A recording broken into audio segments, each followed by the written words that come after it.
that famous saying? If it fits, it chips.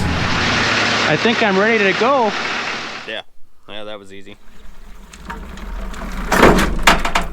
It's alright, I've got my doubles endorsement on my CDL, so this is completely legal.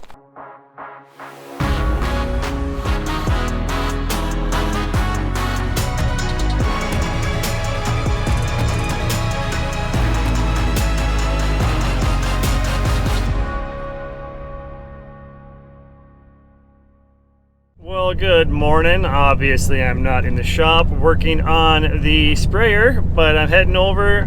We're going to start moving equipment across the farm. Combines, cart, auger, all that goodies. We got to get over there to start cutting durum on the east side of the farm. So Tim's going to change his sickle out today, I think. He's been dealing with a dull sickle trying to cut green weeds and slugging it a bunch. So hopefully that'll fix that problem. And then we'll get stuff on the road. Well, the first thing I'm going to grab, a little farm awl.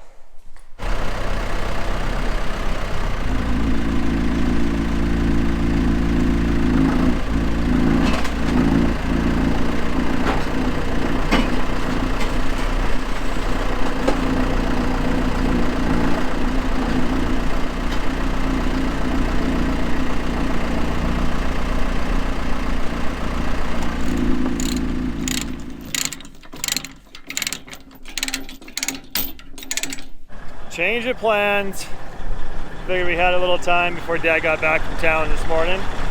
So get the spray truck moved home, down to the building, So Tony ordered a new sediment bowl for this old tractor, and we'd like to use it before the new one gets here. And I found a pipe fitting that is very close to the same size as the sediment bowl. I'm going to try to put that in there. There's a gasket. It fits. This fitting is just a little bit smaller, but I'm going to take it and try to get it really smooth on the bottom and put it in and see if that works. Now this is an 80 grit, and I've just got it on a flat surface here, and I'm going to try to take the high spots off.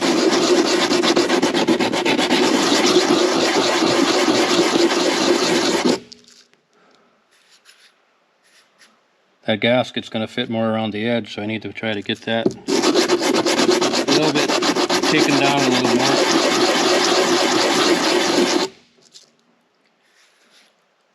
And we'll try the 220 grit just to polish it up, get the sanding marks out of it a little bit.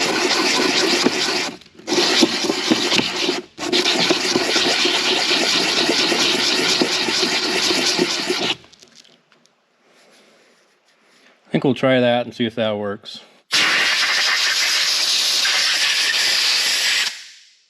All right, here we go. Attempt number 2.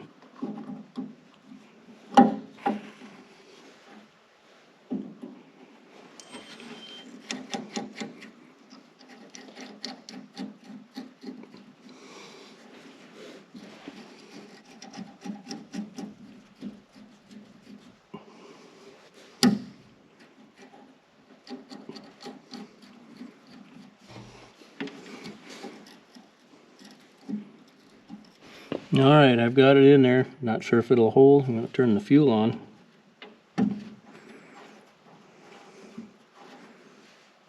Nothing leaking yet.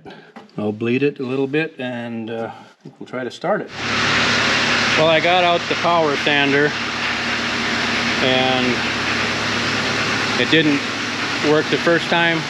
It leaked, so I had to get the power sander out, and look at that. It's running, it's not sucking air. It may be leaking just a little bit. Sweet, cultivate trees. I think I'm ready to go. Lots of branches out there.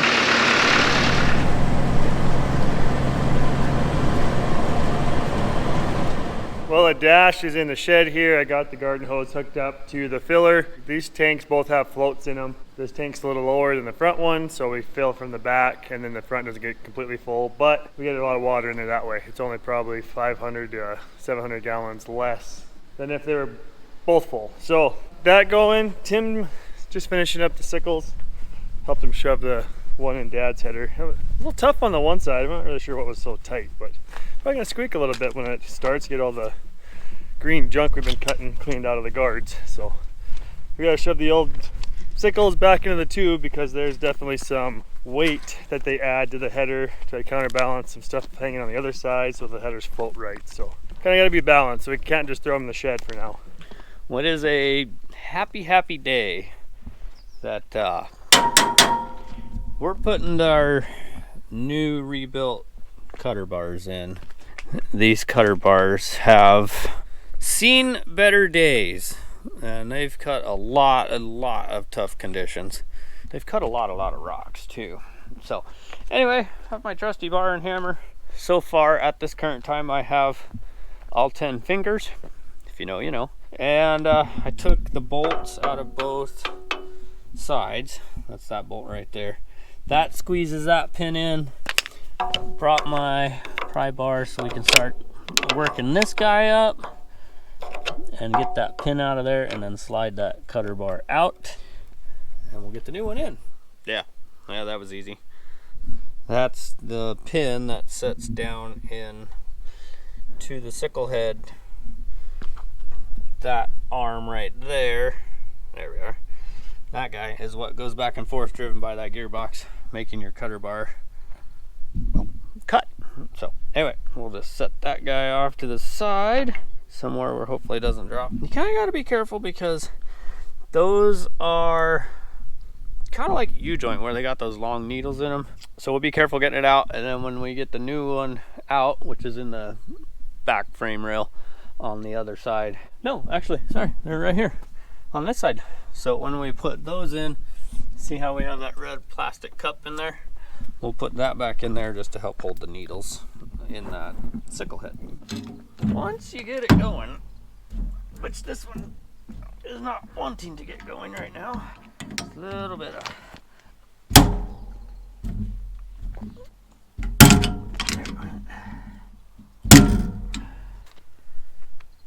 you just gotta walk it nice and slow and easy. It goes. Once you find a good place to grip, if you can find a good place to get a grip on it. It's a struggle sometimes. Okay, I think I've freed up enough in this place. Let's see if we can. Well, not as free as I thought. Dang. One. It just gets to going, and just like off on a cutter bars.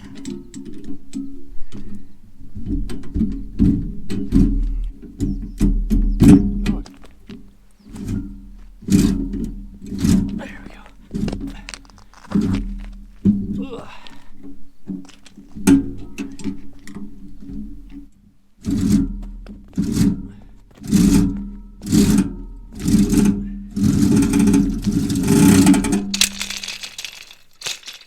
Ta-da! And now, as Paul Harvey would say, and now, page 2.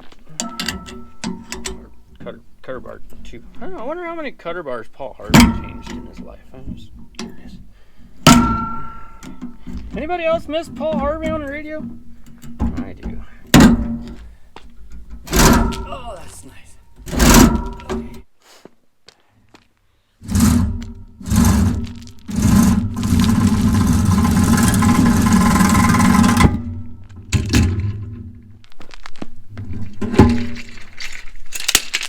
Voila.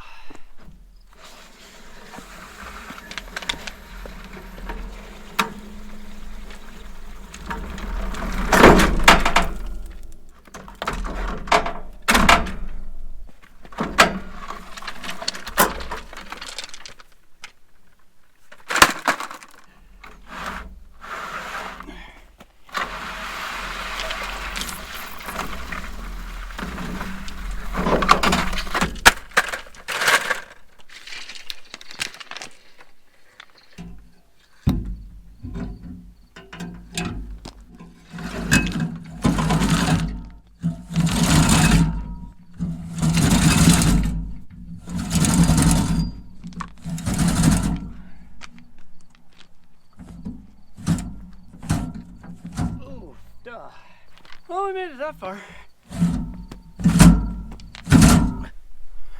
while we take a quick break.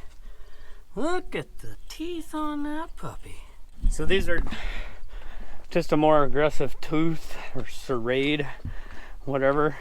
And so these are like what we had on there, and these are what we're switching to. So they're only, see, these are special sections for the center where they overlap and stuff. So that's why they're smaller. We didn't get those heavy serrated for those center sections. So anyway, that's what we got. That's what's going on. Only have a couple feet left to push in. All right, we got that pretty close to lined up. Take your pin.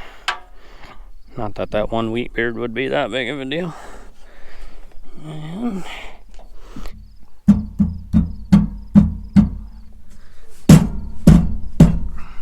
it'll just pop itself back out. Get that air purged out of there. Probably would be best to take the grease zerk out when you do that. I'm not doing that. I am not taking that grease zerk out just for that.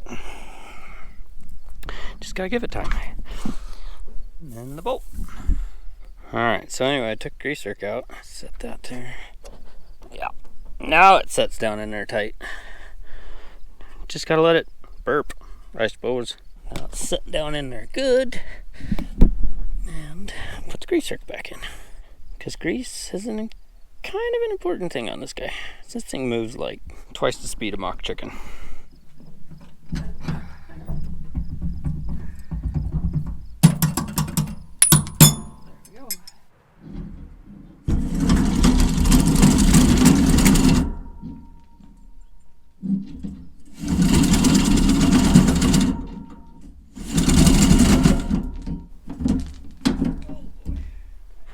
Well, that would explain it. Uh-oh. Okay, just slide her back just a bit here. If I can. Huh. There's really no good place to pry on this thing to get her to slide back. Stinker.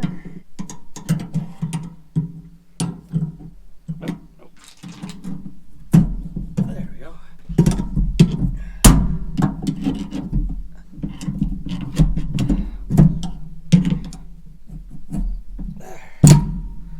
Should get underneath there for now.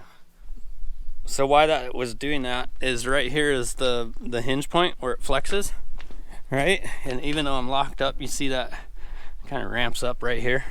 So it just ramped up and allowed that to pop up into that. But it's under there now. Shouldn't do that. It should level itself back off, and all we got to do is go to here. All right, I am done with this header. New cutter bar in, greased, and on the trailer. So, if you want to see how we did all that on the second combine, just go back and watch whatever we just did, because it'll be the same thing. Clean this out a little bit and hook it, strap it, whatever, and this one's ready to move on. All right, well, combines are done. Headers are off, put fuel in the truck, and then we'll head over east at some point today, I'm assuming, and at least get those moved over, and then maybe come back for combines later. Yeah, everything's kind of ready to move east.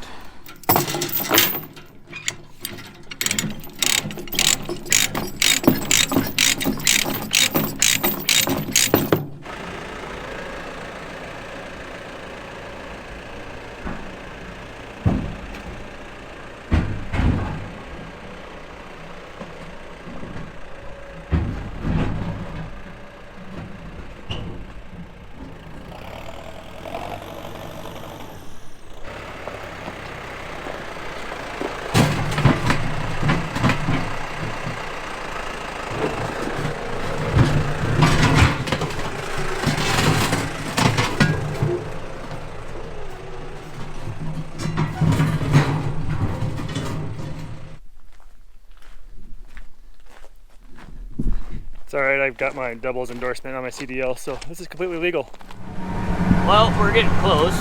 I'm in the service truck with the header. Warren's behind me about a mile or so. And I'm right behind Tony. who has the tractor and the auger on the trailer. Well, the tractor's on the trailer anyway, right? It works. What's that famous saying? If it fits, it ships. We made it. A few times I looked back and I couldn't see the auger tire in the dust, and I had a little panic for a second, but we're good. Hey everybody, thanks for watching. Don't forget, farm hard,